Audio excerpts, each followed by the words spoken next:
द्वाविंशम सुक्तम। भावार्थ, हे इंद्र, आप सोम का रस पिएं। ये सोम रस आपको प्रसन्नता दे। पत्थरों से कूटकर सोम रस निकालते हैं। दोनों हाथों से ये पत्थर पकड़े जाते हैं। जिस प्रकार सावधानी से सारथी घोड़ों को संभालता है, उसी प्रकार सावधानी से ये पत्थर दोनों हाथों से संभाले जाते हैं। जिस प्रकार लगाम को ठीक प्रकार से न पकड़ने पर घोड़े इधर-उधर भागते हैं, उसी प्रकार पत्थर भी यदि ठीक प्रकार से न पकड़े जाएं तो वे इधर-उधर गिरने लगते हैं। भावार्थ, सोम पीने से उत्साह एवं शक्ति बढ़ती है। इसे पीने के पश्चात उत्साह में भरकर इंद्रवृत्तों का वध करते हैं। वह सोम शक्तिवर्धक है। भावार्थ, वशिष्ठ अर्थात संसार में उत्तम तरीके से रहने वाला अथवा सर्वदा धनों में रहने वाला मनुष्य इस इंद्र की स्तुति करता है। हे इंद्र, इन स्तुतियों को आप स्वीकार करो। भावार्थ, हे इंद्र, सोम को रस के लिए कूटने वाले इस पत्थर की आवाज को आप सुनें तथा पूजा करने वाले इस ज्ञानी की मन की इच्छा को जान लें। हम जो प्रार्थना करते हैं वे प्रार्थनाएं सीधे आपके मन में जाकर पहुँचें, अर्थात हमारे द्वारा की गई स्तुति से आप प्रसन्न हों। भावार्थ, मनुष्य इंद्र के सामर्थ्य को जाने तथा शत्रु का नाश करने वाले इंद्र की पूजा का त्याग कभी न करें, बल्कि वह ऐश्वर्यशाली प्रभु का नाम सदैव लेता रहे। भावार्थ, हे इंद्र, हम यह जानते हैं कि आपके लिए अनेक यज्ञ होते हैं तथा अनेक लोग आपकी स्तुति करते हैं, परंतु जो ज्ञानी होता है उसी के पास आप जाते हैं। हम ज्ञान से युक्त होकर आपकी स्तुति करते हैं, इसलिए आप हमारे पास आकर हमारे मनोरथ पूर्ण करें। भावार्थ, हे शूरवीर इंद्र, आपके लिए ही सोम यज्ञ किए जाते हैं। आपके लिए ही ये यश बढ़ाने वाले स्तोत्र गाए जाते हैं, क्योंकि आप ही मनुष्यों द्वारा प्रार्थना करने योग्य हैं, अर्थात आप ही एक ऐसा देव हैं जिसकी प्रार्थना की जा सकती है। भावार्थ, यह इंद्र अपने सामर्थ्य के कारण सबके द्वारा सम्माननीय हैं। इनकी महिमा का कोई पार नहीं पा सकता। ईश्वर की महिमा अपार है, इसके धन एवं वीर्य का कभी कोई पार नहीं है। भावार्थ, हे इंद्र, जितने भी प्राचीन ऋषि तथा नए ऋषि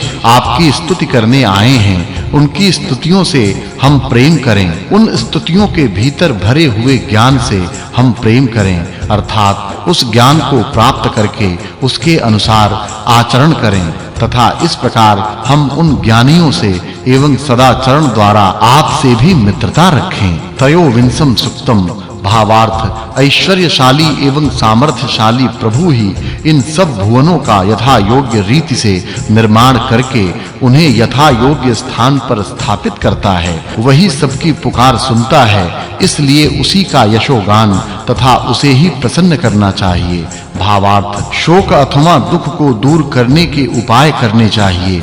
ईश्वर की स्तुति शोक को दूर कर सकती है, अतः ईश्वर की स्तुति करनी चाहिए। यह शोक को दूर करने का उपाय है। अपनी आयु कितनी है यह कोई भी नहीं जानता, परंतु वह अवश्य जान सकता है कि पाप से आयु कम होती है, अतः मनुष्य स्वयं को पाप से बचाए। भावार्थ, यह प्रभु अपने सामर्थ्य से द्यू तथा पृथ्वी लोक को व्यापता है और अपने शत्रुओं को अप्रतिम रूप से विनष्ट करता है। ऐसे प्रभु की स्तोत्रों से स्तुति करनी चाहिए। भावार्थ, हे प्रभु, जिस प्रकार अप्रसूत गायें अधिक पुष्ट होती हैं, उसी प्रकार जल से पुष्ट अर्थात जल से भरी हुई नदियां बहती जाएं। उन नदियों के प्रवाह के कारण अन्न आदि पदार्थ उत्पन्न हों तथा उस अन्न से लोग यज्ञ करते रहें। उन यज्ञों से तुझे प्रसन्न करके हम तुझसे बुद्धि एवं बल प्राप्त करें। भावार्थ, हे प्रभु, हमें ऐसा पुत्र प्रदान करो जो बलवान हो तथा जिसे अनेक प्रकार की कलाएं एवं सिद्धियां प्राप्त हों और जिसके पास अनेक प्रकार के धन हों। पुत्र उत्तम शिक्षा प्राप्त करके अनेक सिद्धियां प्राप्त करे। यह प्रभु ही सब प्राणियों पर दया करते हैं। प्राणियों पर दया करने वाले इस प्रभु के सिवा और कोई नहीं है। भावार्थ, उत्तम आचरण करने वाले ज्ञानी वज्र की भांति भुजाओं वाले बलवान इंद्र को स्तोत्रों से पूजते हैं। वह वीरों एवं गौओं से युक्त इंद्र हमें वीर पुत्र और गाय आदि संपत्ति प्रदान करें तथा उसकी कृपा से सभी देव हमारी रक्षा करें। चतुर्विंशम सुक्तम। भावार्थ, हे इंद्र, यह स्थान आपके बैठने हेतु बनाया गया है, इसलिए आप अनेकों से पूजित होकर अपने सहयोगियों के साथ हमारे पास आएं।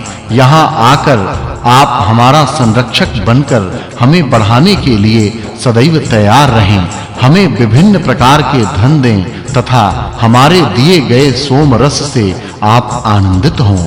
भावार्थ, हे इंद्र, आप सूक्ष्म एवं स्थूल दोनों स्थानों में अर्थात सब जगह व्यापक होकर रहते हैं। जिह्वा जिसमें धीरे-धीरे प्रयुक्त की जाती है अर्थात मध्यम स्वर से जिसका उच्चारण किया जाता है, वह माननीय उत्तम वचनों वाली ईश्वर की स्तुति है। यही मानवों की तारक है। भावार्थ, हे इंद्र, हमने आपके लिए यह आसन बिछाया हुआ है। इस पर बैठकर सोमपान करने के लिए आप जहां भी हों वहां से चले आइए। ये आपके घोड़े भी जहां आपके लिए आनंददायक स्तुतियां चल रही हों वहां आपको ले आएं। भावार्थ, हे इंद्र, सभी सुरक्षा के साधनों से युक्त आप युद्ध में निपुण श्रेष्ठ वीरों के साथ रहकर शत्रुओं का विनाश करें तथा हमें बलवान एवं सामर्थ्यशाली पुत्र प्रदान करें। पुत्र निर्बल और निस्तेज न हो बल्कि सामर्थ्यवान हो, वीर युद्ध कला में निपुण तथा संपूर्ण संरक्षण की शक्तियों से युक्त रहे। भावार्थ, यह ऋषियों का काव्य बड़े तथा उग्रवीर प्रभाव का वर्णन करने वाला है। हे इंद्र, आपका यह स्तोता आपसे धनों को मांगता है, अतः आप तेजस्वी धन एवं पुत्र प्रदान करें। भावार्थ, हे इंद्र, हमें संरक्षण के योग्य धन दें। आपके आशीर्वाद से युक्त होकर हम आगे बढ़ें। जिसके साथ उत्तम वीर रहते हैं वह धन हमें मिले। आपके अतिरिक्त सभी देव भी अपने संरक्षण के साधनों से युक्त होकर हमारी रक्षा करते रहें। पंचविंशम सुक्तम।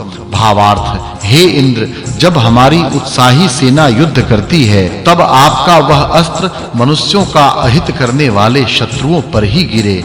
मनुष्यों के हित करने का प्रयत्न करने वाले महान वीर का तेजस्वी शस्त्र मनुष्यों का हित करने के लिए ही शत्रुओं पर गिरे। इधर-उधर जाने वाले वीर का मन मनुष्यों के हित के कार्य को छोड़कर इधर-उधर न भटके। उनका मन मनुष्यों की रक्षा के कर्तव्य में व्यस्त एवं स्थिर रहे। भावार्थ, हे इंद्र, युद्ध में सामने आकर जो हमारा विनाश करना चाहते हैं उनका आप विनाश करें। शत्रुओं के निंदा भरे शब्द नहीं सुनने चाहिए, इसलिए दूसरों की निंदा स्वयं करने और दूसरे से करवाने के पापमय कार्य से मनुष्य सदैव दूर रहे। जो दूसरों की बिना कारण निंदा करता हो उस मनुष्य को सदैव दूर रखना चाहिए। इस तरह मनुष्य सद्गुणों से युक्त होकर हर प्रकार से समृद्ध हो।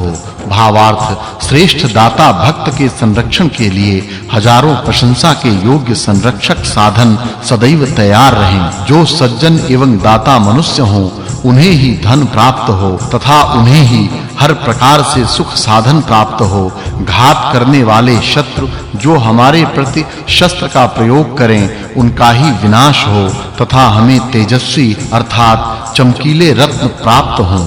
भावार्थ, हे इंद्र, मैं सदैव ऐसे ही कार्य करने में लगा रहूं जो आपके अनुकूल हों। इस तरह आपके अनुकूल रहकर मैं ऐश्वर्य प्राप्त करूं। आप भी हमारे घरों को अपना ही घर समझकर सर्वदा हमारे पास ही रहें। कभी हमारा विनाश मत करें। हम ईश्वर का आशीर्वाद प्राप्त करने के लिए सदैव उसके अनुकूल कार्य करते रहें। वह ईश्वर हमारे पास सदैव रहें। ईश्वर हमें सदैव देखते रहें। यह सोचकर सदैव उत्तम कर्म ही करते रहें। भावार्थ, घोड़ों का श्रेष्ठ तरीके से पालन करने